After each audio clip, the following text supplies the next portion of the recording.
of the package under mission Atmanirbhar Bharat. First, the Honorable FM and MOS will brief, then we will take some questions from you. Over to Finance Minister.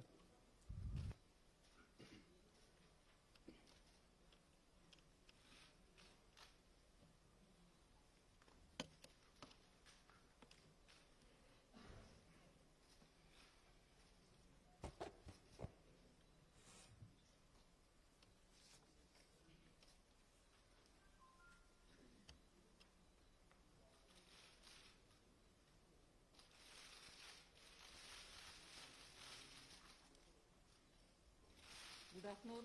Can you hear me with my mask or should I remove it? Are you okay? It's better now?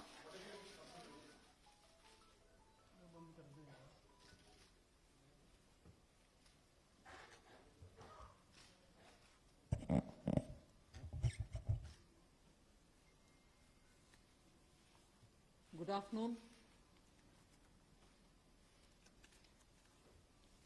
I'm sure all of you will have heard the Honorable Prime Minister speak last night to the nation. He laid out a vision, a comprehensive vision. And that vision was laid out after wide and deep consultation with several sections of our society.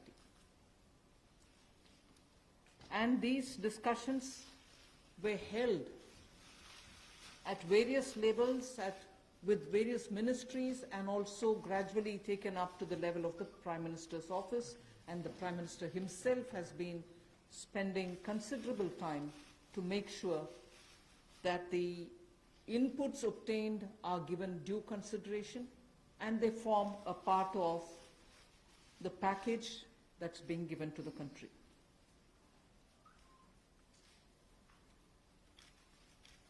Essentially, this is to spur growth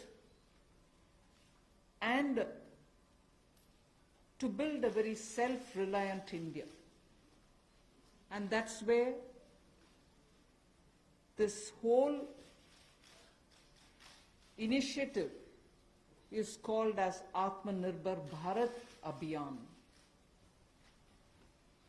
And the word Atmanirbhar India is the one which you will be hearing me say quite often.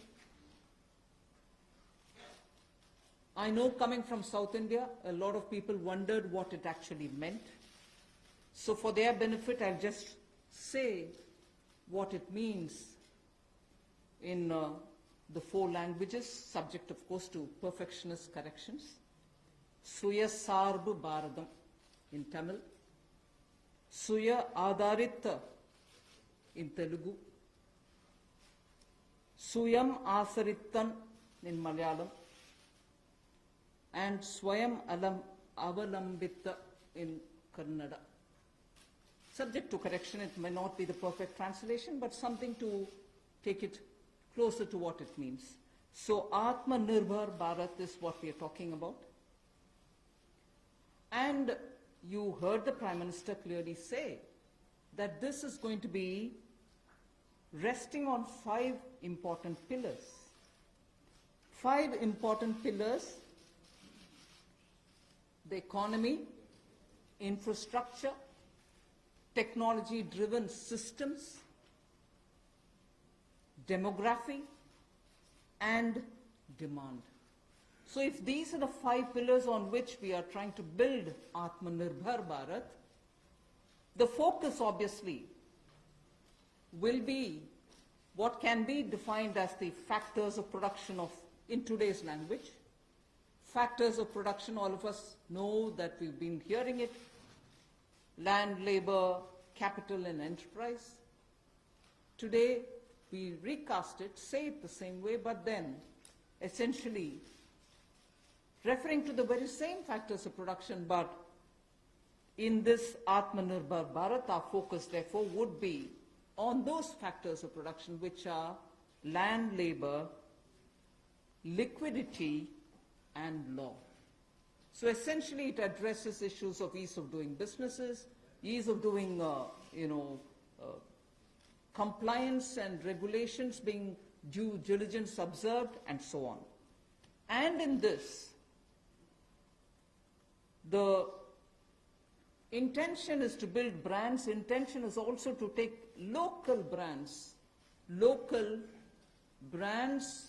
and build them to a global level. So there is a global value chain integration also as a part of this vision which the Prime Minister has put before us.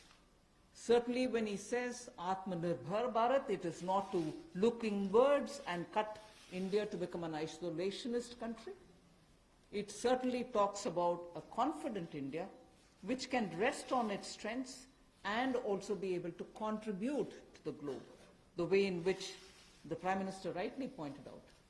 The production of PPE and masks and also ventilators to an extent has rapidly grown within these 40 days. We have the capability, we have the enterprise to build such capabilities and help the world with it.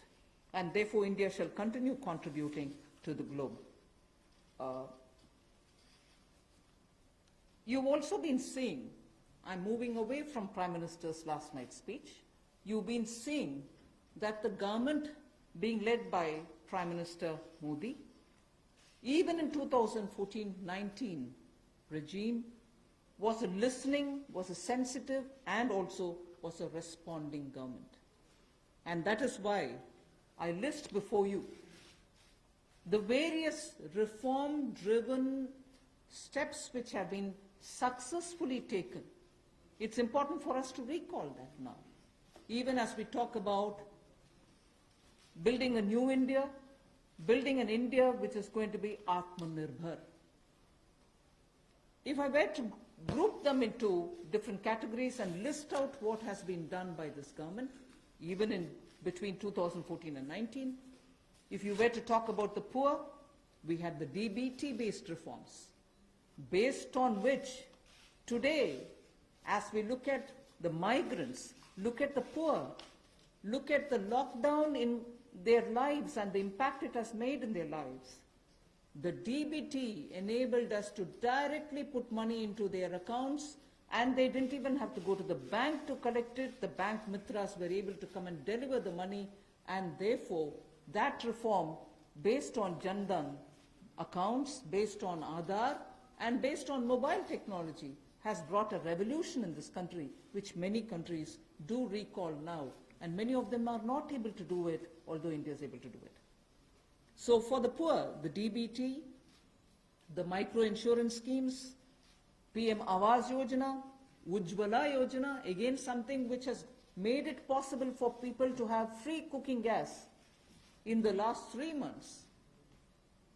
It wouldn't have been possible to reach out to the poor to have their cooking gas given unless the Ujjwala scheme was so successfully implemented.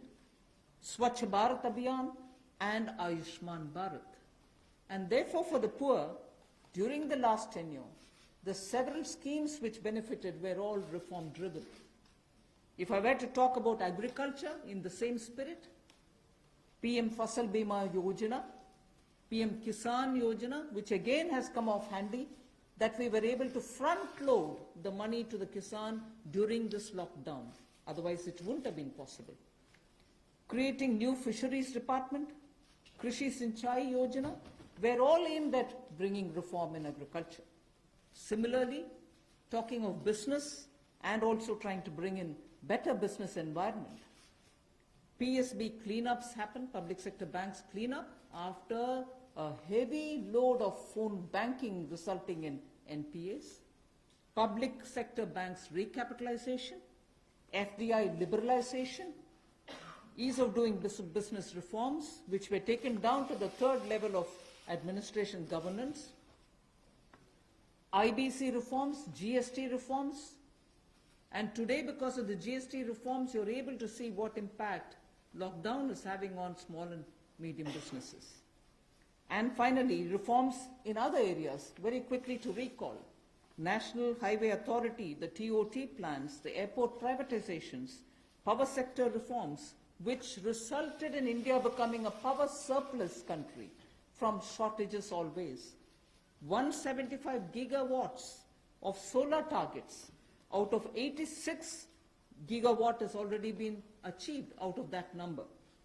And cleaning up of the coal mine sector. These are all things which I would want to recall here before we talk about what we are offering in the Atmanirbhar Bharat. This is the foundation. This is the credential with which the Prime Minister has always been on the side of reform, reform for better living in this country, ease of living in this country.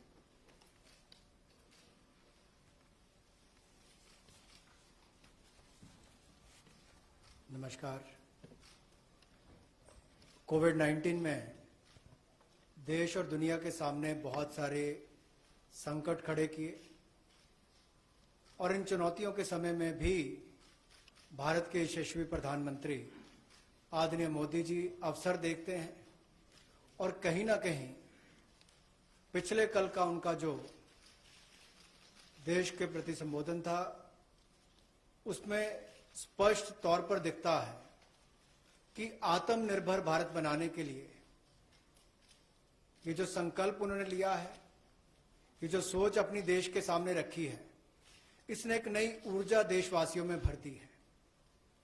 जहां अपने घरों तक सीमित थे लोग, आज वो आत्मनिर्भर भारत बनाने के इस संकल्प में जुड़ने जा रहा है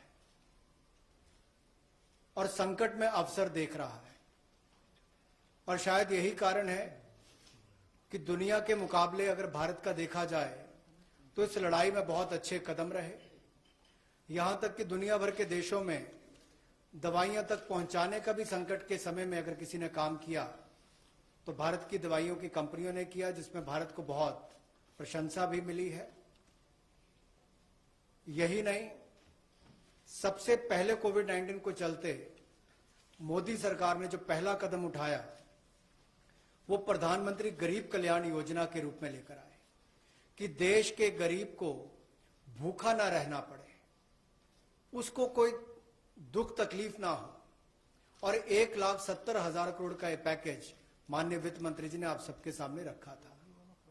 और यही नहीं, कंप्लायंस की कोई दिक्कत ना हो कि आपको कानूनी तौर पर वैधानिक रूप से कोई जो नियमों का पालन कर रहा है उसमें आप रह ना जाएं, तो उसकी भी छूट 3 महीने का मॉरेटोरियम पीरियड आपको दिया गया। फिर आरबीआई के माध्यम से भी घोषणाएं हुई जिसमें लिक्विडिटी का फायदा आप सबको मिला, देश के करोड़ों लोगों को। तो मेरा मानना यह है कि रिफॉर्म्स की जब माननीय प्रधानमंत्री जी बात करते हैं कि आत्मनिर्भर भारत हमने बनाना है, तो उसके 5 स्तंभ की उन्होंने बात की है, 5 पिलर्स की बात की है, जिसके विस्तार में उल्लेख माननीय वित्त मंत्री जी ने किया है। मैं एक बात इसमें और कहना चाहता हूं कि ये जो हम इकोनॉमी की बात करते हैं, अर्थव्यवस्था की बात करते हैं, पहला स्तंभ आधारभूत ढांचा हमारा ऐसा हो जो आधुनिक हो। और यही नहीं, हमारे सिस्टम जो है वो 21वीं शताब्दी में हमें विश्व गुरु बना सकें, उस लायक हम बनाएं। वाइब्रेंट डेमोग्राफी की हम बात करते हैं, युवा शक्ति को हम राष्ट्र शक्ति और राष्ट्र निर्माण के रूप में लगाएं और उनका लाभ उठाएं।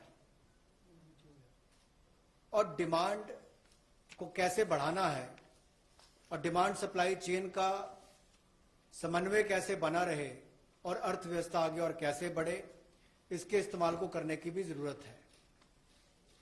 बोल्ड रिफॉर्म्स का पूरा लेखा जोखा माननीय वित्त मंत्री जी ने पिछले 6 वर्षों का दिया है। मैं यही कहूंगा, बड़े निर्णय करने के लिए मोदी जी जाने जाते हैं। चाहे वो गुजरात में आए भूकंप के समय वापस कच्छ को खड़े करने की बात हो, या आज के संकट के समय भारत में पीपीई और मास्क के निर्माण की बात हो। और कहीं ना कहीं यही सोच भारत को आत्मनिर्भर भारत बनाने जा रही है। और इस आत्मनिर्भर भारत जो मूवमेंट है, इसमें हम आप सबको जोड़ने आए हैं। 20 लाख करोड़ का ऐतिहासिक पैकेज माननीय मोदी जी ने पिछले कल घोषणा की है और प्रधानमंत्री जी ने हमें निर्देश दिया है कि प्रतिदिन अलग अलग सेक्टर्स को लेकर आप सबके बीच में आकर इसकी विस्तार में हम लोग जानकारी दें। तो माननीय वित्त मंत्री जी आपको अगली जानकारी देंगे कि आज किस सेक्टर को लेकर हम आप सबके बीच में आए हैं। लेकिन बोल्ड रिफॉर्म्स 6 वर्ष भी होती रही, अब भी होगी, जब तक भारत आत्मनिर्भर नहीं हो जाता। उस दिशा में लगातार काम चलता रहेगा। So I broadly explained about the reform steps which were taken during the previous 14 to 19 tenure of this government. And after the 2019 elections, the July budget was presented. Post that, immediately, in this very hall, we met several times, over several fortnights, when we had to respond to the call of the hour, the need which was felt by the SMEs and many others. And all this only to underline the fact that you're speaking with a sensitive, a responsive, and a government which believes in consultation. So then after that, the budget of February 2020 was presented, but soon after came Corona. And after the parliament session was concluded, within hours of the announcement of the lockdown, the PM Garib Kalyan package was announced, about which Amos has briefly referred. The numbers are something which are worth recalling here because we are going to have to build on that. 52,606 crores into DBT account of 41 crore bank account holders, the Jan Dhan account holders. 18,000 crore worth grain and pulse transfers happened, in which 48 lakh metric tons of wheat and rice have been distributed, costing 69 crores, to 69 crore account ration card holders. 71,738 metric tons of pulses have been distributed to 6.25 crore card holders. Aside from this, non-card holders have also been distributed grains. And I mentioned a minute ago about the Ujjwala scheme, which help distribution of free cylinders. Divyang and old age pensioners have all been also given assistance. So after the lockdown, within a couple of hours, meaning within a day or two, we came with that announcement of the Garib Kalyan package. With that, there was also a compliance and also due diligence related deadline dates which were postponed so that ease of compliance could come in. Beginning today, I come over to speaking about today. Beginning today, for the next few days, I shall be coming with this entire team before you to put out the details of the vision which PM has put forth yesterday. So PM's vision for a self-reliant India, we will come with the details in various tranches beginning today, and we shall not forget in each of the tranches that we're talking about that we do have a responsibility towards the poor of this country, towards the needy of the country, towards the migrant workers of this country, the Divyang and the aged. So the tranches will of course be for all our convenience, suitably bringing grouped items which have some correlation.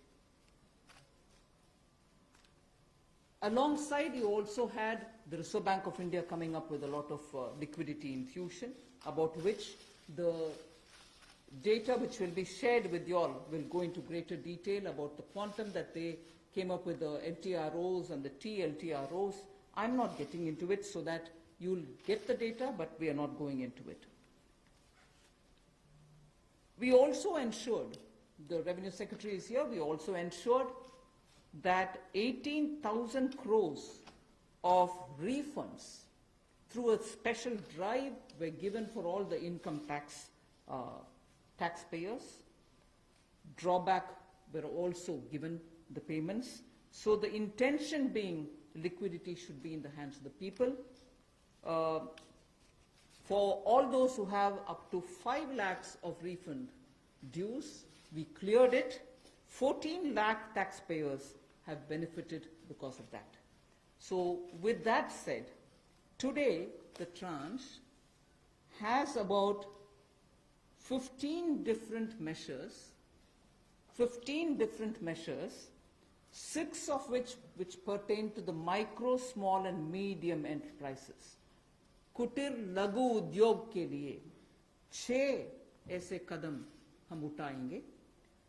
2 relate to the Employees Provident Fund.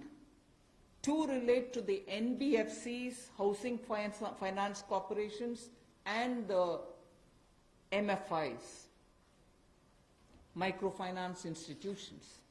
1 relates to DISCOMs, 1 relates to contractors, 1 relates to real estate, and 3 are tax measures that we have taken.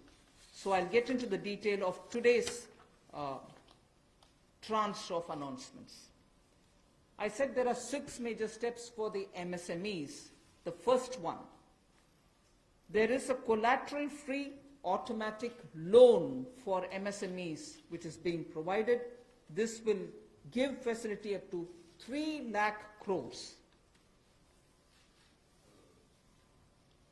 25 crore outstanding for those MSME units for whom 25 crore is the outstanding loan, or 100 crores whose turnover is, will benefit from this. These loans will have a 4-year tenure, and there will be a moratorium given for 12 months. These are going to be 100% credit guaranteed over as a cover given to banks and NBFCs on principal and interest.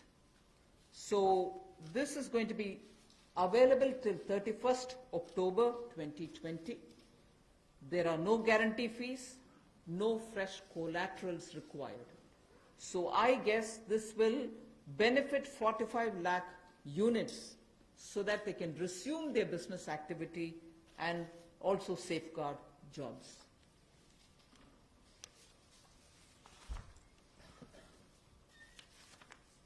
प्रधानमंत्री गरीब कल्याण योजना में जहां सबसे पहले Covid health workers के लिए 50 लाख रुपए की इंश्योरेंस पॉलिसी का प्रावधान किया गया था, वहीं पर 80 करोड़ गरीबों को 5-5 किलो गेहूं या चावल देने का प्रावधान किया गया और पूरे देश भर में पीडीएस के अलावा अतिरिक्त ये 5-5 किलो उनको दिया गया, पिछले महीने भी और इस महीने भी. इसके अलावा ये प्रति व्यक्ति 5-5 किलो था और प्रति परिवार दाल देने का भी काम किया गया 1 किलो. और इसके अलावा जो हमारे वृद्ध, विधवा, दिव्यांग हैं उनको भी जनधन खातों में सीधा पैसे डाले गए, 500-500 रुपए, 1000 रुपये उनको टोटल डाला गया. इसके अलावा जो 20.5 करोड़ जनधन योजना खाता धारक थे, ऐसे 41 करोड़ खातों में भी 52,606 करोड़ रुपया अब तक ट्रांसफर कर दिया गया है. 8 करोड़ उज्ज्वला योजना के जो उपभोक्ता हैं उनको मुफ्त में 3 महीने 1-1 सिलेंडर देने की बात हुई थी. जब तक उनको सिलेंडर की आवश्यकता है उसकी प्रक्रिया भी शुरू हो गई और दे भी दिए गए. यहां तक कि जो पीएम किसान के लिए भी 2,000 रुपया ऐसे करोड़ों किसानों के खातों में उसको ट्रांसफर कर दिया गया. तो जितनी घोषणाएं उस पीएम गरीब कल्याण योजना के अंतर्गत की गई थी उन पर सारे कदम भारत सरकार द्वारा उठाए गए और करोड़ों भारतीयों को इसका लाभ माननीय प्रधानमंत्री नरेंद्र मोदी जी के माध्यम से मिला है. जहां तक व्यापारी वर्ग की बात है, आम आदमी की बात है, कंप्लायंस का बर्डन उसके ऊपर ना आए, घर से बाहर नहीं जाते थे, तो उसके सामने जो संकट था कि वो कैसे समय सीमा रहते अपनी कंप्लायंस पूरी कर सके, उसमें भी उसको छूट दी गई और उसको भी 3 महीने आगे बढ़ाया गया, जिससे उसको लाभ मिला है. आरबीआई ने भी जो महत्वपूर्ण घोषणाएं की उससे लाखों करोड़ रुपए की लिक्विडिटी मार्केट में आई है, जिससे पूरे देश को लाभ मिला है. और इसकी जानकारी आप सबके सामने पहले भी रखी है, केवल आज एक बार फिर आपके ध्यान में लाने की जरूरत पड़ी तो उसको किया है. एक जो मीडिया के माध्यम से हमारी जानकारी हमें मिली और जो वीडियो कॉन्फ्रेंस और बाकी सब वार्तालाप बाकी लोगों से हुआ, मध्यम, सूक्ष्म, लघु उद्योग कुटीर उद्योग, घरेलू उद्योग जो है, इन सब के सामने बहुत बड़ी मुसीबत थी कि पैसों की भारी कमी थी। इन सब के लिए क्या किया जाए, ये भारतीय अर्थव्यवस्था की रीढ़ है। ये जो हमारा सूक्ष्म लघु मध्यम उद्योग है, कुटीर उद्योग है, गृह उद्योग है, इन सबका एक बहुत महत्व है। 12 करोड़ से ज्यादा लोगों को ये रोजगार देते हैं। तो ऐसे कारोबार और व्यापार करने वाले, विशेष तौर पर एमएसएमई सेक्टर जो है, इसके लिए आज एक बहुत बड़ी घोषणा है कि collateral free automatic loan 3 lakh crore रुपए का मध्यम सूक्ष्म लघु कुटीर और गृह उद्योग को मिलेगा। इसमें किसी को अपनी ओर से कोई गारंटी, कोई कोलेटरल देने की आवश्यकता नहीं है और इसका समय सीमा भी 4 वर्ष की होगी और पहले 12 महीने यानी कि पहला 1 वर्ष उनको प्रिंसिपल रीपेमेंट नहीं करना पड़ेगा, इनके मूलधन का चुकाना नहीं पड़ेगा, मूलधन को नहीं चुकाना पड़ेगा और 12 महीने की इस पे छूट रहेगी और 4 वर्ष के लिए उनको ऋण दिया जाएगा। तो 3 लाख करोड़ रुपए का ये ऋण, ये हमने बगैर किसी गारंटी, बगैर किसी कोलेटरल के भारत के मध्यम सूक्ष्म लघु उद्योग, कुटीर और गृह उद्योग के लिए मोदी सरकार ने करके दिया है। I just move to the next one, which is about a 20,000 crore subordinate debt proposition which we are bringing.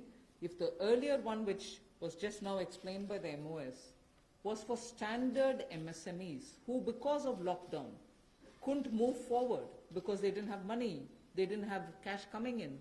So for buying raw materials or paying the wages, if they had a problem, you had that emergency credit line which we spoke about just a minute ago.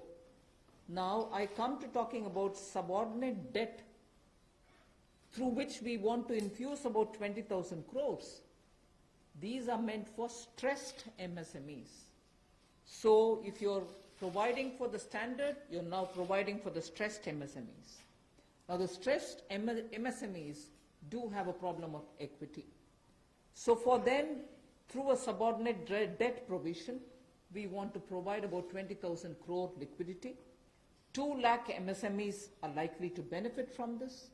The functioning of the MSMEs which are NPA or are stressed, all of them will be eligible. For this subordinate debt-based scheme, NPAs or stressed MSMEs will all be eligible for this. The government will be providing about a 4,000 crore as its contribution to the MSE, the Credit Guarantee Trust, and they will be then able to provide the partial credit guarantee support to the banks, as a result of which stressed and NPA MSMEs will immediately benefit. तनाव में जो सूक्ष्म लघु मध्यम उद्योग या कुटीर या गृह उद्योग हैं, उनकी इन परिस्थितियों को देखकर गौण कर्ज या अधीनस्थ ऋण के रूप में 20,000 करोड़ रुपए का प्रावधान इन स्ट्रेस्ड एमएसएमईज के लिए किया गया है, ताकि इनकी जो कमी आती थी उस कमी को दूर किया जा सके। और इसमें भी लगभग 2 लाख से ज्यादा मध्यम लघु सूक्ष्म कुटीर उद्योग को लाभ मिलने वाला है और ये 20,000 करोड़ का गौण ऋण ये तनाव वाली एमएसएमईज को दिया जाएगा। The next of the MSME linked steps that we are taking, this is the third. There is a fund being created for infusing about 50,000 crore as equity into the MSMEs. This will benefit those MSMEs who have the potential and who are viable. So we spoke about those who are standard, we spoke about those who are NPAs and stressed. Now I'm talking about MSMEs who may be doing viable business and who need hand-holding because of the situation thanks to the COVID. So this fund with a corpus of 10,000 crores through mother fund and daughter fund framework will be able to provide the growth potential MSMEs greater support, and this we think will help MSMEs to expand their capacities, and this will also encourage them eventually to get listed in the markets which they can choose. जो मध्यम लघु सूक्ष्म उद्योग अच्छा कर रहे हैं, विस्तार करना चाहते हैं, आगे बढ़ना चाहते हैं, लेकिन उनके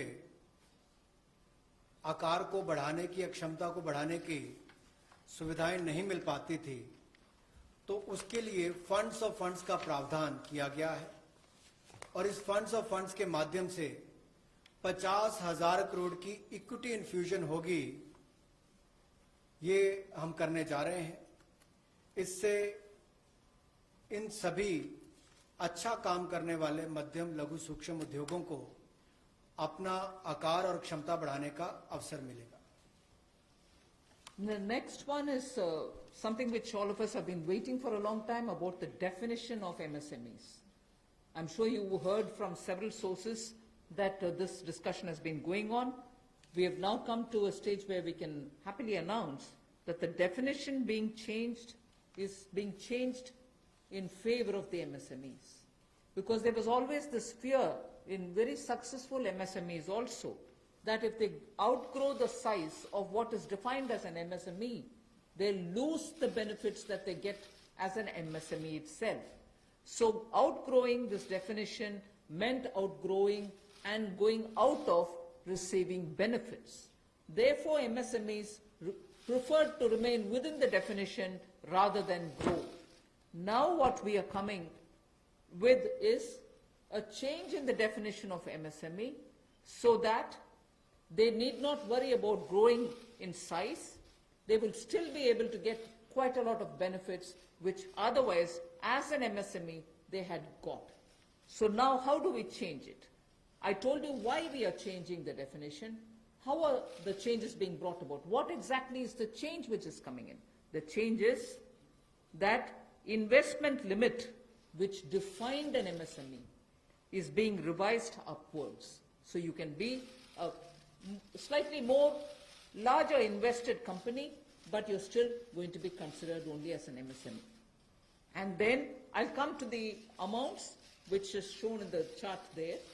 But the idea is, even with an increased investment, you'll still be defined only as an MSME. You shall not get out of the benefit which is given to you as an MSME. Second is, additional criteria to define an MSME is being brought in.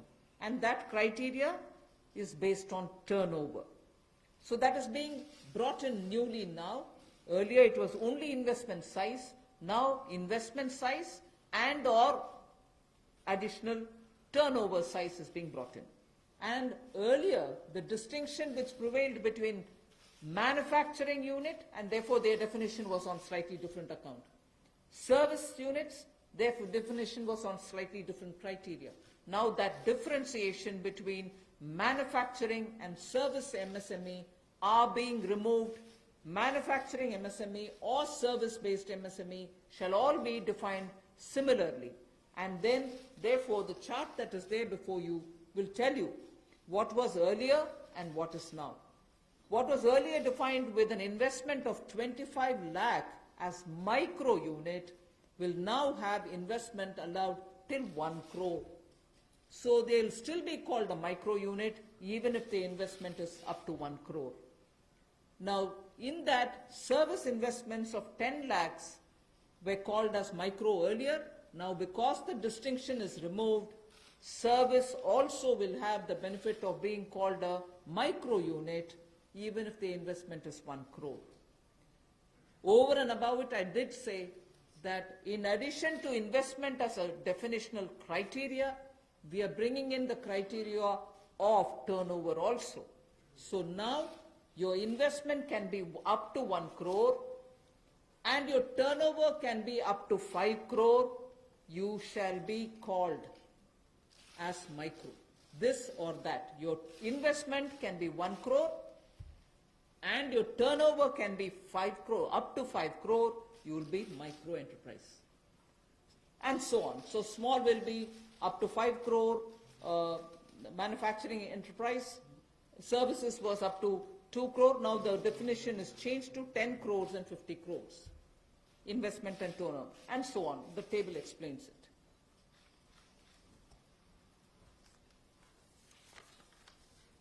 सूक्ष्म लघु मध्यम उद्योग में इसकी परिभाषा में कम दहलीज होने के कारण ये लगातार संकट रहता था कि अगर हम इससे बाहर जाएंगे तो हमें जो हमारे बेनिफिट्स मिलते हैं, लाभ मिलते हैं, उससे हाथ धोना पड़ेगा।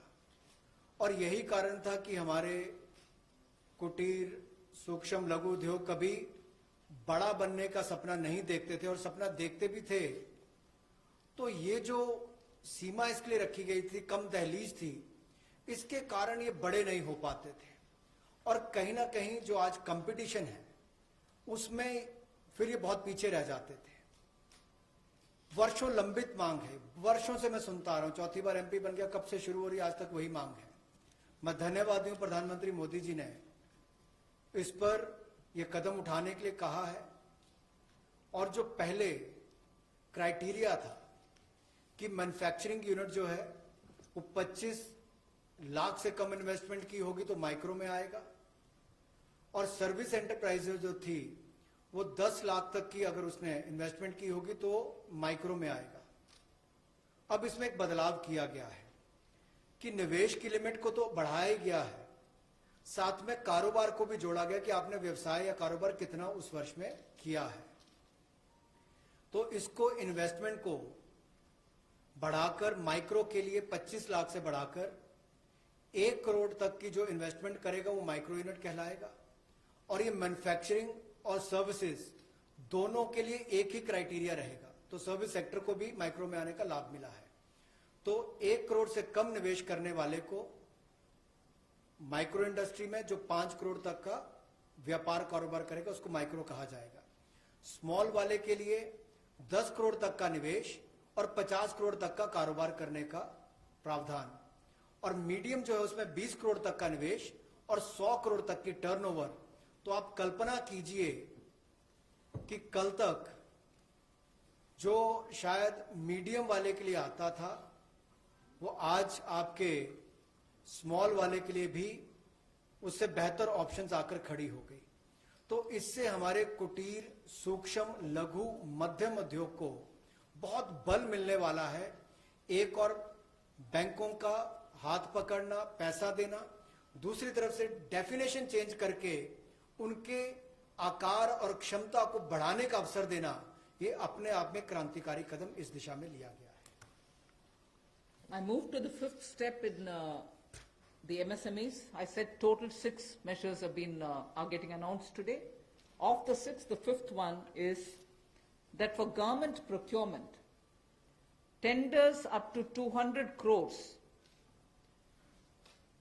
will no longer be on global tender route, meaning global tenders will be disallowed in government procurement for tenders up to 200 crores. Why is this being done? Majority of the MSMEs in India were unable to supply those big mother units, as you may call, big, large companies, who they were serving all the while. Suddenly the conditions became, based on the global tenders, unmatchable by our MSMEs. So they were disqualified from supplying to companies for whom they actually grew as ancillary units. As a result, many of our MSMEs were not anymore able to participate in supplying products to many of these large units. So by bringing this condition now, we are saying for global tenders worth 200 crores or less, particularly for government procurement, they need not be global tenders at all. So this will make MSMEs do their business with a lot more confidence and carry on with it. Self-reliant India will also then be able to serve Make in India, because small units can now be participant in government purchases.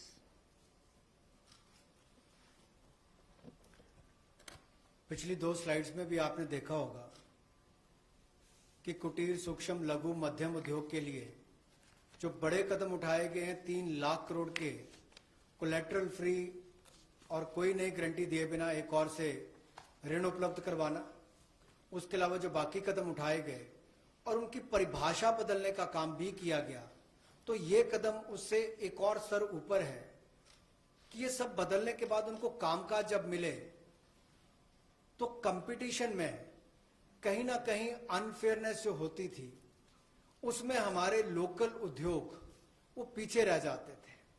तो local को बल, local से global तक जाने की बात जो कल तक प्रधानमंत्री जी ने कही, उसी दिशा में एक ये कदम है। लोकल के लिए वोकल भी, लोकल को बल भी, लोकल से ग्लोबल भी।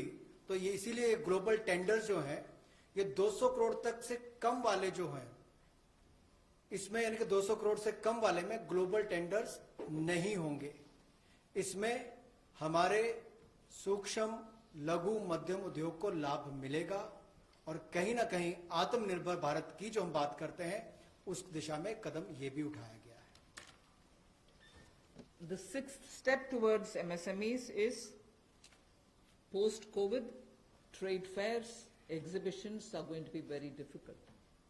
So we shall ensure that e-market linkage is provided across the board for all these MSMEs so that they're able to find their market easily in the absence of being able to participate in trade fairs which cannot be held in this environment.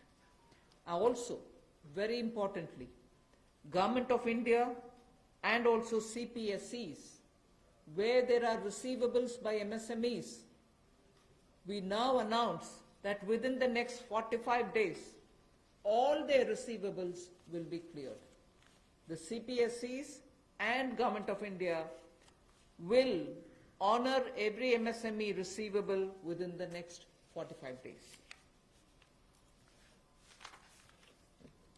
इसी तरह से एक बार फिर कुटीर, सूक्ष्म, लघु, मध्यम उद्योग के लिए ये जो चुनौतियां कोविड-19 के समय शुरू हुई कि घरों तक सीमित होना पड़ा और आप कहीं जाकर सामान बेचने में दुविधा आती थी, तो ई मार्केट लिंकेज करने की बात की, क्योंकि ई कॉमर्स का आजकल जमाना भी आया है, वो भी होगा। और इसके अलावा व्यापार मेलों में कैसे वो इन्वॉल्व हो सके, उनका शामिल होना हो, प्रदर्शनियों में उनकी पार्टिसिपेशन हो सके, इसके लिए कदम उठाए जाएंगे। और जो हमारे सार्वजनिक केंद्र उपक्रम है, उसमें जो अगर उनके कोई पेंडिंग पेमेंट्स है, सरकारी है या पीएसयूज में है, उनको भी अगले 45 दिनों में बल देकर वापस उनकी पेमेंट हो, ऐसा प्रयास किया जाएगा ताकि जल्द से जल्द उनकी पेमेंट हो, ताकि उनको राहत मिल सके। I now move to talking about EPF. You were aware during the Pradhan Mantri Garib Kalyan package, some measures were extended for the EPF.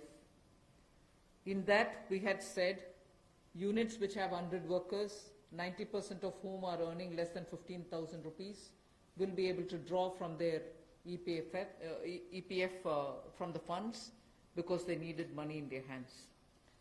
We have now, and for the 3 months, the payment of EPF also was given relaxation. What I would now like to say before you is liquidity relief is being given for all EPF establishments. In this, 12% which is paid by the employer and 12% by the employee contribution. We extend the support which Government of India gave for another 3 months. We had given it till for March, April, and May up to May 2020. The payments were made into their eligible accounts by Government of India for March, April, and May. Nearly 3.6 lakh establishments benefited from this. liquidity relief of 2,500 crores to 72.22 lakh employees is now being proposed to be provided by extending this contribution for the next 3 months also. June, July and August 2020, the EPF contribution will be paid by Government of India, and this shall provide 2,500 crore liquidity support. So what was given earlier for March, April and May is now being extended for another 3 months, which will be June, July and August, and therefore we shall be infusing 2,500 crore liquidity and 72.22 lakh employees will benefit from it. 1,70,000 crore के प्रधानमंत्री गरीब कल्याण package में एक सुविधा दी गई थी कि EPF जो है, प्रोविडेंट फंड जो है, वो 12% जो कर्मचारी उसका भी और जो नौकरी देने वाला उसका भी 12% भारत सरकार देगी। और ये पहले 3 महीनों के लिए हमने किया था, जिसकी भुगतान कर भी दिया गया पहले 2 महीनों के लिए, और इसको अगले 3 महीने और बढ़ा दिया जाएगा। इसका प्रावधान भी जून, जुलाई और अगस्त के लिए कर दिया गया है।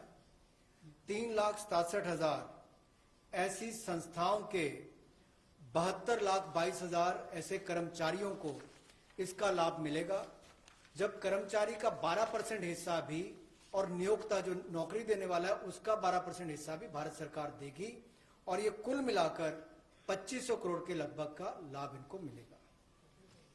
The next on EPF again, in order to provide more take-home salary for the employees and also to give relief to employers in the payment of PF for those which have not been covered under the earlier description, which is if you have 100 employees, 90% of whom are drawing less than 15,000, we announced a scheme earlier, which I'm extending for another 3 months. That's what was announced a minute ago.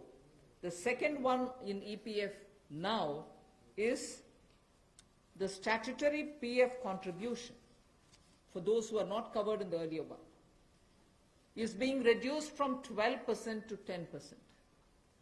So for the next 3 months, employers need to pay only 10% and not 12% so that they will have some more money in their hands.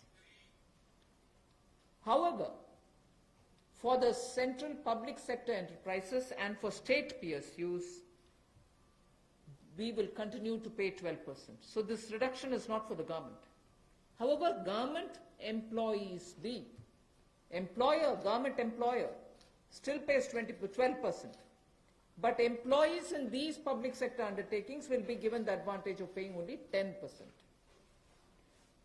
So a liquidity relief of 6,750 crores for both the employee and employer will be available for the next 3 months.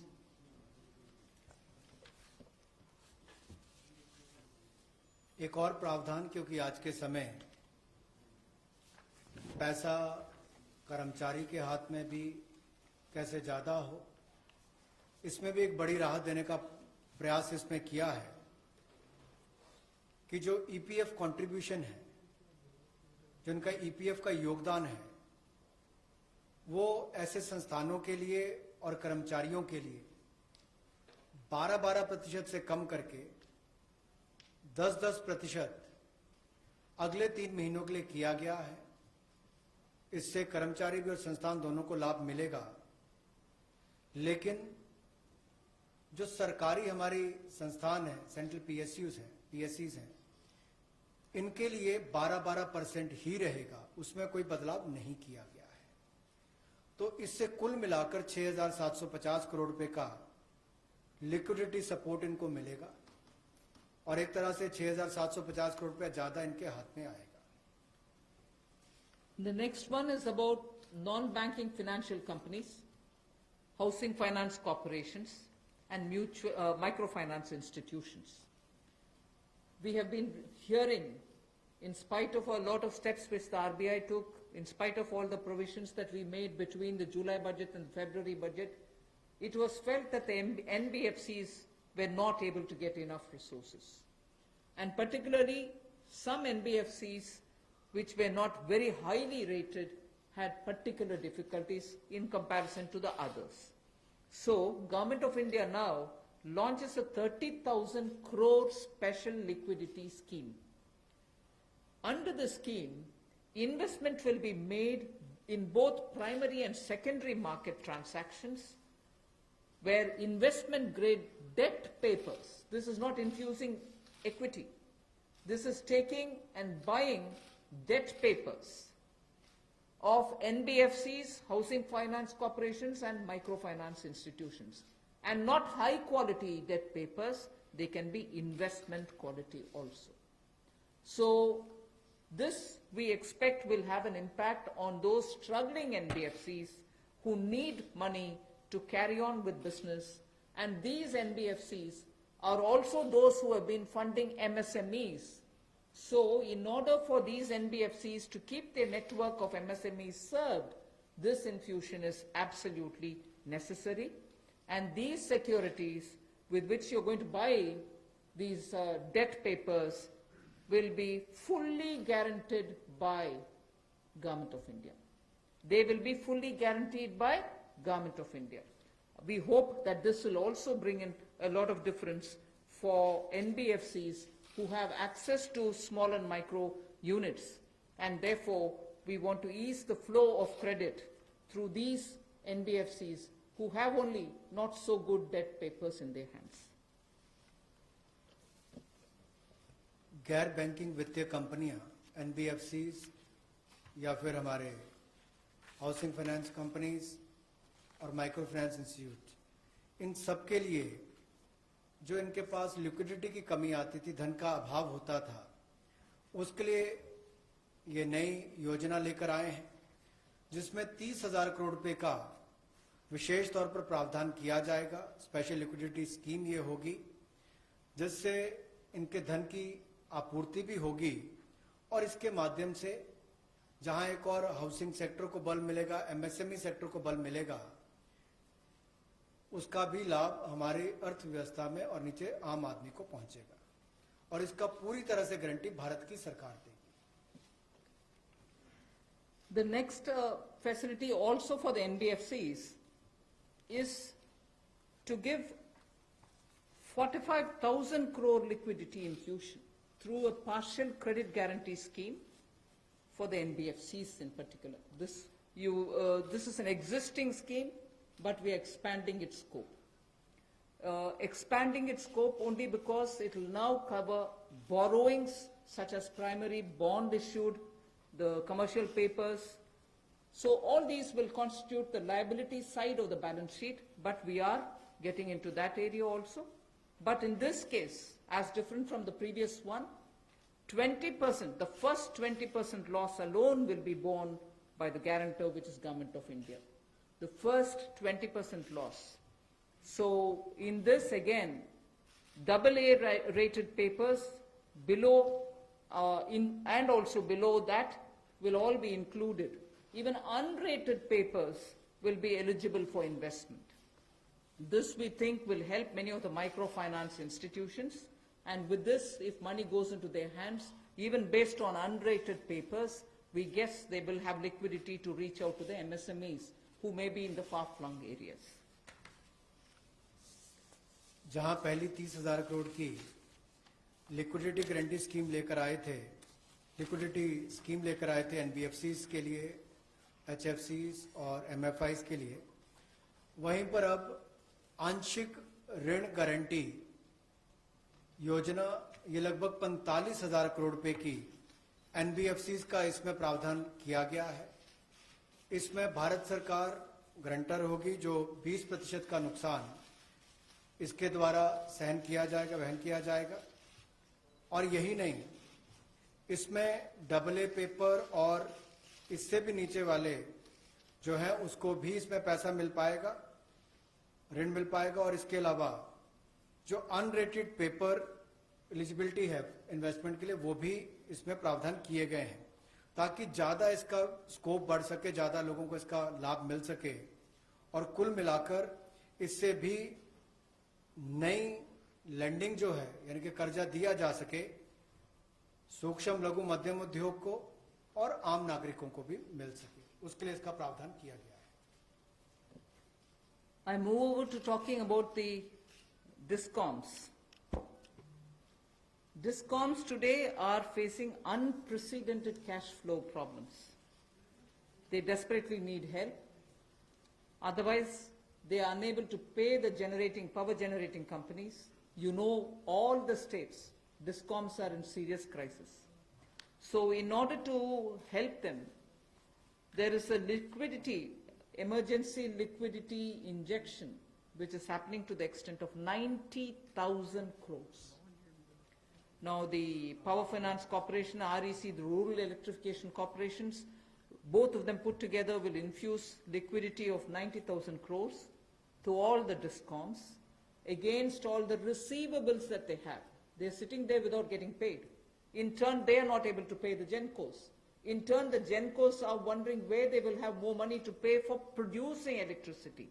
And at a time when we are talking about Atmanirbhar Bharat, at a time when we are also rightly claiming the credit for having made India a surplus power generating country, we've reached a stage where DISCOMs don't have money because they're sitting with receivables. So we are now making a provision, a one-time provision, for PFCs and RECs to infuse that money into the DISCOMs against their receivables, and who in turn, this will be done with the state issuing guarantees. The guarantee, the amount which is being infused on guarantees being given by states. Now, obviously, having received that infusion of money, the DISCOMs will pay the GENCOs. GENCOs in turn will clear their dues and keep the cycle moving. Now, what does this do to the customer? The customer, we want the benefit to be passed on to the customer. We are in fact telling the central public sector generation companies that they shall give rebate to those DISCOMs which shall pass these benefits to the final customer. So we are making it clear to the central public sector generation companies that on receiving the money from the DISCOMs, they should be able to pass it on again back to the consumers. So this is a one-time infusion of liquidity for cash-desperate DISCOMs.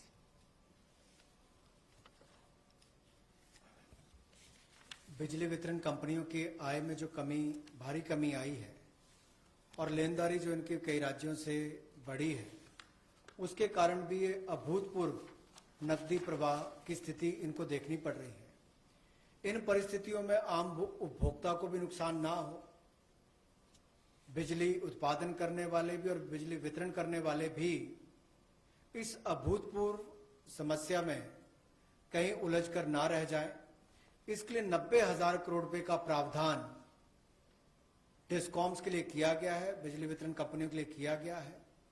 और ये 90,000 करोड़ रुपया जो बिजली वितरण कंपनियों को दिया जाएगा वो पावर फाइनेंस कॉर्पोरेशन और रूरल इलेक्ट्रिफिकेशन कॉर्पोरेशन के माध्यम से दिया जाएगा।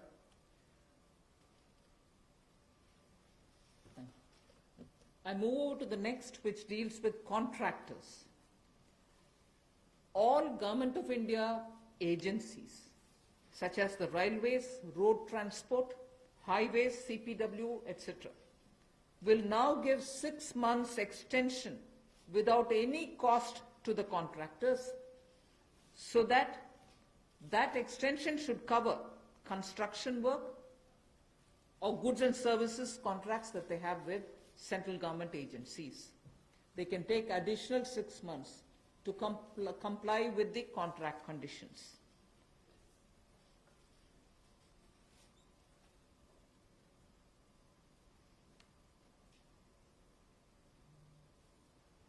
I didn't get it. Up to 6 months. So the extension is up to 6 months, is what I'm being told. Okay. Covers construction. This shall cover construction work or cover even goods and services contracts.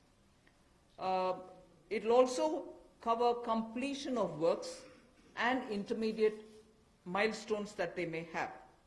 This will also cover and extend concessional period which is given in PPP contracts. So even the concessional periods will get extended up to 6 months. And in order to facilitate greater liquidity which they can obtain, government agencies will partially release bank guarantees to the extent of the partially completed contracts. So if a particular contract is completed to some extent and not fully, to that some extent, the partial bank guarantee will also be released so that the cash flow will improve. जहां एक और पहले 200 करोड़ तक के tenders global नहीं होंगे, एक वो राहत दी गई। अब उसके बाद जो अभी काम हमारे कॉन्ट्रैक्टर्स कर रहे हैं देश भर में, चाहे वो रेलवेज का हो, सड़कों का हो, हाईवेज का हो, सेंट्रल पब्लिक वर्क्स का हो, अलग अलग डिपार्टमेंट्स के हों, क्योंकि कोविड के कारण ये समस्या खड़ी हुई, तब उनको 3 महीने से ज्यादा 6 महीने तक की राहत इसमें दी जा सकती है एक्सटेंशन के रूप में, ताकि उनको कोई खामियाजा ना भुगतना पड़े। और जो ऑब्लिगेशंस थी उनकी, उसके कारण दिक्कत आ सकती थी, इसलिए प्रावधान किया गया है ताकि मुकदमेबाजी या बाकी सब ना हो और मानसिक रूप से भी ठीक रहे और अच्छा काम करके समय पर पूरा कर सकें। तो 6 महीने तक की इनको राहत दी गई। और यही नहीं, जो पीपीपी कॉन्ट्रैक्ट है उसमें भी जो कंसेशन पीरियड है उसमें भी ये राहत 6 महीने तक की दी जा सकती है, पर मैक्सिमम जो है 6 महीने तक हो सकता है। केस टू केस मैटर करेगा। और जो सिक्योरिटी दी जाती थी पार्शियल, उसको रिलीज किया जा सकता है आंशिक रूप से। मान लीजिए मैं कोई ठेका लिया है, 70% किसी ने काम किया और उसके एवज में उसकी आंशिक रूप से वो बैंक गारंटी को वापस किया जा सकता है, ताकि उसके पास और लिक्विडिटी और काम करने के लिए आ सके। एक बहुत बड़ी राहत इस तरह से कॉन्ट्रैक्टर्स को भी देश भर में देने का एक प्रावधान किया है। 80% की होगा तो उसके अनुसार, 60% की होगा तो उसके अनुसार, लेकिन कुल मिलाकर उसके पास पैसा ज्यादा आए ताकि वो काम काज में उसको कहीं दिक्कत ना आए। I've come to the last two of today's announcements. One relate to the real estate, which is what I'm doing now. The next has direct taxation related reliefs, which has 3 different aspects. So the last two, one is on the real estate and the next is on the taxation. In the real estate matter, the Urban Development Ministry shall issue advisory to the states and the union territories so that the regulatory authorities are given clear picture that they can treat the COVID-19 period as an event where you can invoke the force measure. In other words, they can treat it as an act of God, and to that extent be flexible about the execution of the contract signed. This will also mean that with the necessary changes, they will have to issue fresh project registration certificates. They can extend the registration and the completion dates. Suo motu, they can do it by 6 months for all registered projects, expiring on or before 25th March 2020. So using the force measure clause, they can suo motu extend the registration and completion date by 6 months if the project was registered on or after 25th March 2020. So there need not be individual applications separately for it. They can suo motu do it. They can also issue fresh project registration certificates automatically with revised timelines. So this way, people who had entered into a contract and got fixed because of the coronavirus will not suffer. These measures, we think, will de-stress developers and real estate industry which is already in difficulty, will benefit with the new timelines. कोविड-19 का प्रभाव हमारे real estate projects पर भी पड़ा होगा और इसके लिए ही ministry of housing and urban development ये राज्य की सरकारों को और यूटीज को एडवाइस भी करेगी कि उनकी जो रेगुलेटरी अथॉरिटीज हैं वो एक प्रावधान करें कि जो रजिस्ट्रेशन और कंप्लीशन डेट है उसको सुओ मोटो 6 महीने तक आगे बढ़ा दिया जाए और इसकी जो 25 मार्च तक जो एक्सपायरी डेट थी यानी कि उसको 6 महीने तक आगे बढ़ा दिया जाए और इसमें कोई इंडिविजुअल एप्लीकेशंस मंगवाने की आवश्यकता नहीं है। जो 25 मार्च तक थी उसको वैसे ही 6 महीने तक का आगे विस्तार कर दिया जाए, उसको आगे अवधि को आगे बढ़ा दिया जाए। रेगुलेटरी अथॉरिटीज को भी यही अनुरोध किया गया है और इसमें ministry of housing and urban affairs के माध्यम से जाएगा कि 3 महीने तक पीरियड उसको भी आगे बढ़ा दिया जाए और जो फ्रेश प्रोजेक्ट रजिस्ट्रेशन सर्टिफिकेट्स हैं वो भी रिवाइज टाइमलाइंस के साथ दे दिए जाए। तो इसी तरह से रेरा के अंतर्गत जो टाइमलाइंस है उसको आगे बढ़ाने की जो बात कही गई है इसमें विस्तार में कही गई। I move over to talking about the tax-related proposals, which is my last.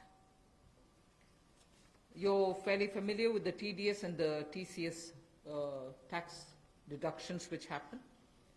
We have now from, let us say, tomorrow till 31st March 2021, reduced the TDS rates and the TCS rates by 25% of the existing rate.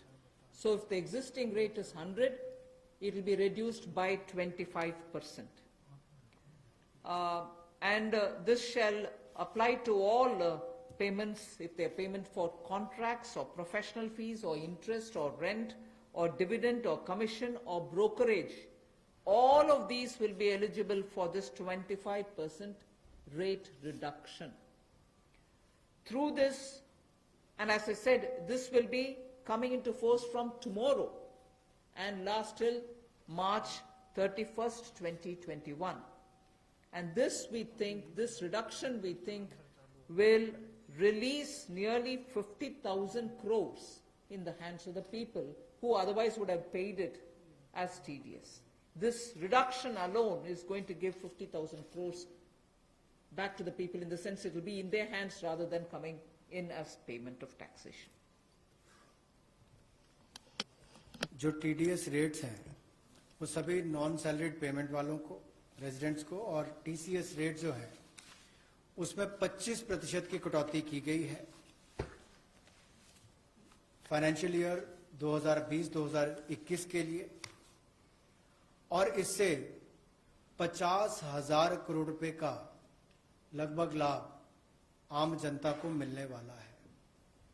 यानी कि अगर मेरा 100 रुपया बनता था तो मैं 100 रुपये की बजाय अब 75 रुपये दूंगा और उसमें 25% की कटौती की गई है। तो एक बहुत बड़ी राहत कार वेतनभोगी इन सबके लिए, non salaried payment to residents, इनके लिए की गई है। The next is a set of dates which are getting extended for direct tax, some of the measures that we are taking. All pending refunds to charitable trusts and non-corporate businesses and professions, including that of proprietorship, partnership, LLP and cooperatives, shall be issued immediately. I did mention at the beginning that we have already refunded quite a lot of refunds which were either 5 lakhs or lesser to individuals who waited for their refund for a long time, and through that nearly 14 lakh people had benefited. Now we are saying that the pending refunds of all charitable trusts, non-corporate businesses, professions, proprietorships, partnerships, LLPs and cooperatives, many of whom can be very small Many of these are in cooperative sectors, many are MSMEs, many are small partnerships. All their refunds will be given immediately, which will mean that they will get their due money, that's their money, they will get it back in their hands without any delay. Then the due date of all income tax returns for the year 2019-2020 are now being extended from 31st July 2020 and 31st October 2020 to 30th November 2020, and tax audits from 30 September 2020 is being changed to 31st October 2020. So that is a measure which will help people not to worry about how they are going to do their compliance, will they be able to file their returns or not. So that is a step which we take. And the last one, which also is a taxation related measure, is the date of assessments getting barred, because assessment time gets barred with a certain date. We are conscious of it, we have taken cognizance of it, so we are saying date of assessments getting barred as on 30th September 2020 is now being extended to 31st December 2020. So 3 months extension is being given so that date of assessment doesn't get barred as of September 2020, it can wait till December 2020. And also, those getting barred on 31st March 2021, we are saying this in advance, those getting barred as of 31st March 2021 are being extended to 30th September 2021. They're a clear, again 6 months extension for those March. We are telling that in advance.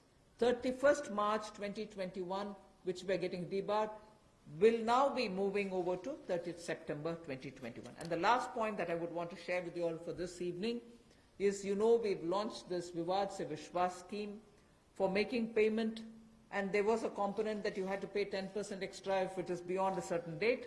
Now, without any additional amount which is to be paid, in total, the whole Vivad Se Vishwas scheme is getting extended up to 31st December 2020. And for this extension, no extra payment is being asked. So the entire Vivad Se Vishwas moves over to 31st December 2020.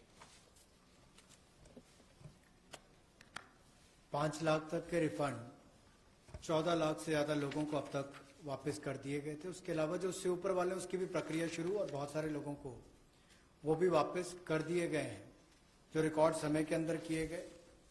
अब इसके अलावा जो pending refunds हैं, चाहे वो charitable संस्थाओं के हों, ट्रस्ट के हों, या नॉन कॉर्पोरेट बिजनेस या प्रोफेशंस के हों, यानी कि प्रोप्राइटरशिप, पार्टनरशिप, एलएलपी, कोऑपरेटिव्स, इनको भी जल्द ही इनके रिफंड्स इशू कर दिए जाएंगे ताकि पैसे की कमी कहीं पर ना आए।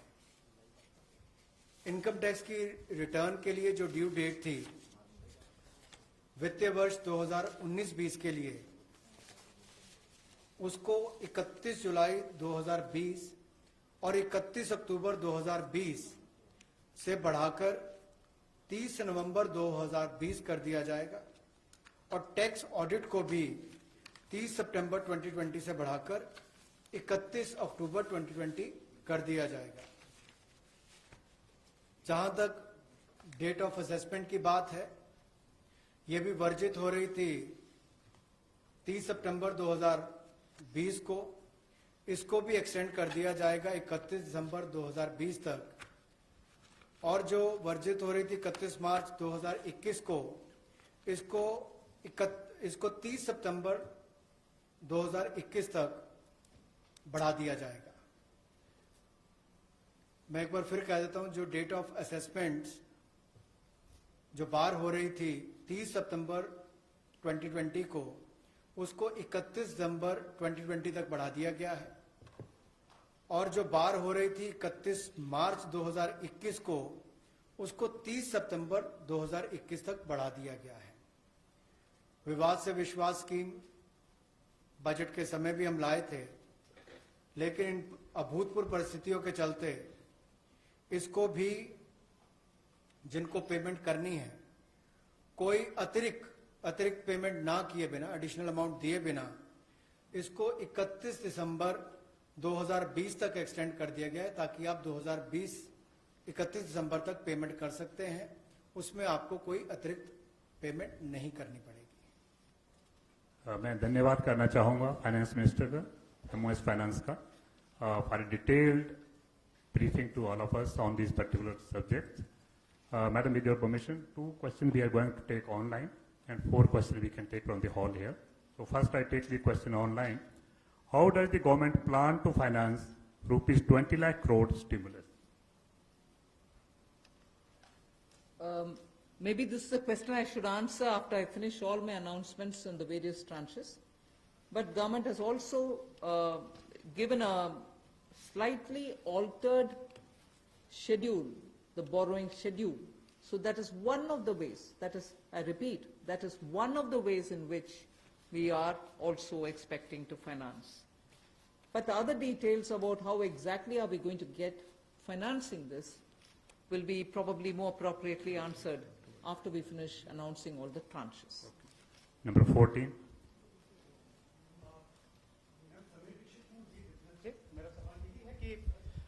बोरिंग्स को लेकर के पहला सवाल था, इस पे थोड़ा सा अगर आप और बताना चाहें कि इतने बड़े पैकेज के लिए सरकार फिलहाल बोरिंग को लेकर के क्या योजना है, आने वाले वक्त में किस तरीके का और प्रावधान करने की योजना है, और दूसरा ये कि जो बैंक गारंटी, जो लगातार बैंक पिछले 2-3 महीने में ये बात को लेकर के चिंतित थे कि कुछ सेक्टर्स पर लोन देने के लिए वो ज्यादा पॉजिटिव नजर नहीं आ रहे थे और बैंक गारंटी, सरकार से गारंटी को लेकर के वो लगातार अपील कर रहे थे। ऐसे में आपको लगता है कि इस बड़े पैकेज के बाद में बैंक की तरफ से लोन देने की शुरुआत हो पाएगी और लिक्विडिटी फ्लो की जो कोशिश है उसको कामयाबी मिलेगी? मैं आपके सेकंड क्वेश्चन को जवाब दे देती हूँ, बट फर्स्ट क्वेश्चन अब शायद दोबारा बोलना पड़ेगा, मैं ध्यान से शायद सुने नहीं। सेकंड क्वेश्चन के लिए मैं जवाब ये दे रही हूँ कि ये गारंटी का विषय जो आपने उठा रहे हैं कि बैंक से भी मांग था, उसके लिए तो आज गारंटी का विषय भी हमने घोषणा कर चुके हैं।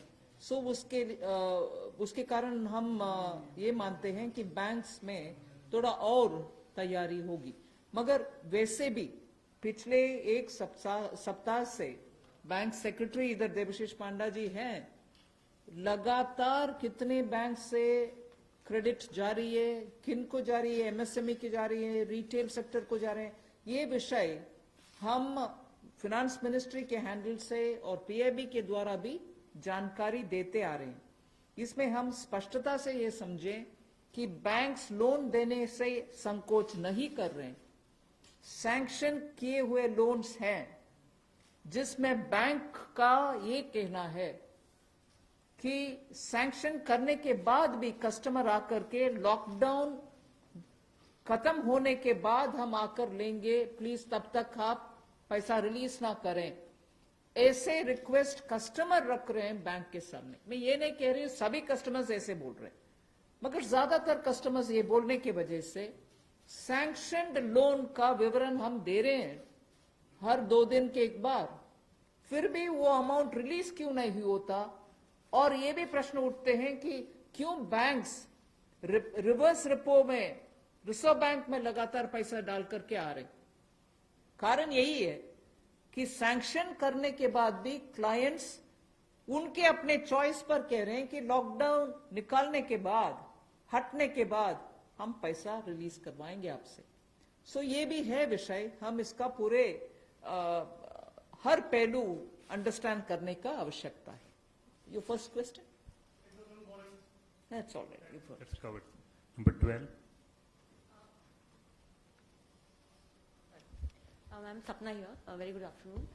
Ma'am, 2 questions. A lot of queries are coming from various quarters that after the announcement of the additional borrowing by the government last Friday of 4.2 lakh crore approx, how much is of that's going to be taken care in terms of meeting the revenue gap, ma'am, and the stimulus which you've just mentioned. And ma'am, in today's announcements, would you be able to give us any indication as to what would be the cash outgo by the government? I think your first question is largely addressed already about where are we going to get the money from, and is the debt market going to be able to, receive the announcement that's been made by the government last Friday? Yes, you're seeing how the market is responding, and that's no secret. It's not something anyone can hide. It's public domain information. I have broadly indicated the amounts. But in any case, end of the, all the announcements, 405 announcements, you'll get to know. And in any case, the Honorable Prime Minister has clearly said, what is the total size of the stimulus package? Ma'am, related question online hai. Does the package announced by the Prime Minister yesterday is a standalone one, or it is inclusive of earlier package of 1.7 lakh crore and the other security item, 65 lakh crore liquidity measures announced by the RBI? Does this all? As I said, whoever has asked that question online can wait till all the announcements are made. Number 9. Ma'am Monika ji business ma'am MSME sector में पहले से ही बहुत ज्यादा liquidity crunch था और UK Sinha committee ने ये सारी रिकमेंडेशंस पहले से ही दे दी थी, तो इतना समय क्यों लग गया? क्या हम लॉकडाउन का इंतजार कर रहे थे? और दूसरा ये कि अप्रैल के जीएसटी नंबर्स अभी तक नहीं आए हैं, तो एमएसएमई सेक्टर से काफी कंप्लेंट्स आ रही हैं और वो काफी रिक्वेस्ट कर रहे हैं कि एक जीएसटी एमनेस्टी स्कीम उनके लिए आ जाए, तो क्या हम उसकी आशा कर सकते हैं? एमएसएमई के लिए अभी इतनी सारी घोषणा, पता नहीं मुझे क्यों आप उसको लॉकडाउन के लिए हम कौन इंतजार करते हैं जी लॉकडाउन के लिए? आप क्षमा कीजिए, मुझे कैसे उसका जवाब देना है पता नहीं चल रही है। मगर एमएसएमई के लिए हम धीरे धीरे जुलाई बजट में भी घोषणा किए, उसके बाद पार्शियल गारंटी का अनाउंसमेंट भी हुआ, फरवरी के बजट में भी एमएसएमई के लिए बहुत सारे कदम हमने उठाए, और अभी कॉम्प्रिहेंसिवली स्ट्रेस्ड हो, एनपीए हो, सस्टेनेबल और वायबल यूनिट्स हो, उन सब के लिए अलग अलग हिस्से पर एमएसएमई के लिए स्टेप्स उठा रहे हैं। और जीएसटी रेवेन्यू के ऊपर रेवेन्यू सेक्रेटरी को मैं बोलूंगी कि प्लीज। नंबर 13। आपने जो सवाल पूछा कि जीएसटी का जो अप्रैल महीने का फिगर अभी तक डिक्लेयर नहीं किया है, आपको मालूम है कि जीएसटी के जो रिटर्न्स फाइलिंग के डेट्स है वो सब एक्सटेंड हो गए हैं। एक बार जब अगर एक्सटेंड कर दिया जाए कि हमने बहुत सारे रिटर्न्स कहा है कि जून तक भरना है, या जो 5 करोड़ से ज़्यादा के जो लोग हैं उनको भी हमने टाइम दिया है, तो एक्सटेंशन देने के बाद अब जो ये जो फिगर्स है इसके बारे में स्पष्ट स्थिति जो है सो हमें 30 जून तक ही मिल पाएगा हमें। तो इसीलिए हम लोगों ने उस फिगर को अभी तो जो लोग पैसे दे पा रहे हैं वो दे पा रहे हैं, बाकी लोग 30 जून तक उनको अवधि दी गई है, उसके बाद ही हमें स्पष्ट स्थिति मालूम पड़ेगा कि कितना पैसा आया, किन लोगों ने रिटर्न फाइल किया है। जहाँ तक कि आपने एमएसएमई की बात की, जीएसटी रिफंड इस एक महीने में, अप्रैल महीने में टोटल इस फाइनेंशियल ईयर में अब तक करीब 11,000 करोड़ लोगों को जीएसटी का रिफंड दे दिया गया है। 11,000 करोड़ एक महीने में, और उसकी संख्या भी मैं बताऊं अगर तो करीब 27,000 लोगों को आईजीएसटी का रिफंड मिला है, और जो बाकी जो जीएसटी का जो रिफंड है करीब 1,39,000 लोगों को जीएसटी का रिफंड मिला है। Madam Sunil Prabhu, NDTV. Just 2-3 points. One, of course, was on the fiscal deficit. Where do you keep the target now? Because this is something that nobody visualized it. Prabhu, just may I intervene? Please focus your question on today's briefing part, because as Madam told, It's part of that, sir. 4-5 series Okay. briefing will be here, so please focus for today's briefing. That is one part of it, madam. The fiscal deficit and, the states asking for FRBM and, certain measures which you have been part of the deliberations in that aspect. The second is that when you say the EPF and this package that is being given to MSMEs, especially, there is unemployment that is taking place. How are you going to safeguard that, through various measures vis-a-vis this, and what exactly is the outlay that we are envisaging in terms of from the finance minister? You've actually sort of spread like a bird's eye view of what's going to come. So I might want you to wait for the next announcements. 33. That's why I said it's spreading. 33. Ma'am मैं शैलेश हूँ NI से। Ma'am MSME को लेकर आपने तमाम announcement करे हैं, उसमें दो तीन तो क्लैरिफिकेशन चाहूँगा। एक तो जो एमएसएमई की डेफिनेशन आपने चेंज करी है उससे कितनी कंपनीज को बेनिफिट होगा, और जो 200 करोड़ से ऊपर के जो टेंडर हैं जो फॉर ग्लोबल टेंडर्स आते थे, कितने लोग जो हैं उससे, कितने ग्लोबल टेंडर्स उससे बाहर हो जाएंगे। और मैम एक सवाल मेरा ये है कि जो आज आपने अनाउंसमेंट करा है और जो इंफ्रास्ट्रक्चर का 1 लाख करोड़ का जो आप लोगों ने टारगेट करा है, उसमें से कितना इसमें अनाउंस हुआ है या अलग है कुछ? मैं ये प्रश्न जो आपने उठाया ग्लोबल टेंडर के विषय में, कोई बाहर नहीं होंगे लोग, इसमें पार्टिसिपेट करने के लिए हम कदम उठा रहे हैं ना। अगर ग्लोबल टेंडर का आवश्यकता नहीं है जिसके वजह से स्मॉल एंड मीडियम इंडस्ट्रीज उसमें भाग लेना मुश्किल समझ रहे हैं, हम उस रिक्वायरमेंट को ही हटा दिया कि ग्लोबल टेंडर कॉल फॉर ना करें, जिससे 200 करोड़ से कम वाले गवर्नमेंट प्रोक्योरमेंट में एमएसएमई भाग ले। एक्सक्लूशन नहीं है, इंक्लूशन होगा। Last question 104. वो आंकड़ा मैं बाद में दूंगी। अभी the intention of that definitional change is to have more companies remain as micro, small and medium enterprises.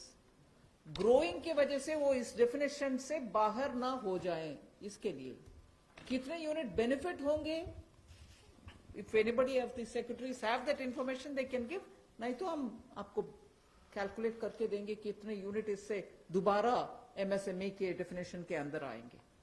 मैं आमिर हूं न्यूज नेशन से। एक ब्रॉड पिक्चर को लेकर के एक सवाल है कि जो लॉकडाउन की स्थिति हुई उसके बाद से अब तक भारतीय अर्थव्यवस्था को कितना नुकसान पहुंच चुका है, और दूसरा ये कि जो ये आपका स्टिमुलस पैकेज है 20 लाख करोड़ का, लॉकडाउन की स्थिति आगे भी बढ़ती है अगर, और ये स्थिति ऐसे ही बनी रहती है, तो इससे इसको कितना अर्थव्यवस्था को फायदा पहुंचेगा और कितना अब तक नुकसान अर्थव्यवस्था को हो चुका है? आप दोनों प्रश्न इतना स्पेकुलेटिव प्रश्न पूछ रहे हैं मेरे से, जवाब देना मैं आसान नहीं समझ रही हूँ। अगर lockdown continue, how can I answer?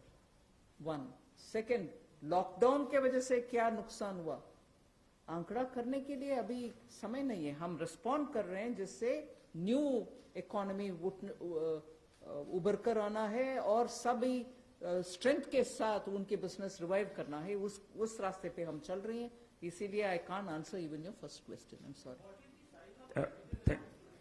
Where from this question is coming? Please just, last question has already been taken. I know that there are large number of questions today, but friends, as we are meeting regularly for next 2-3 days, so please, it's end of culture.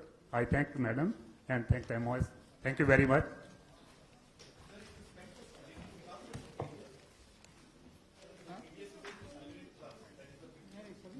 No, everybody, non regular salary वाले भी, non regular salary वाले भी.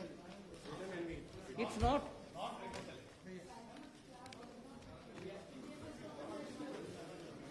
TDS is for professionals, TCS is for others, no?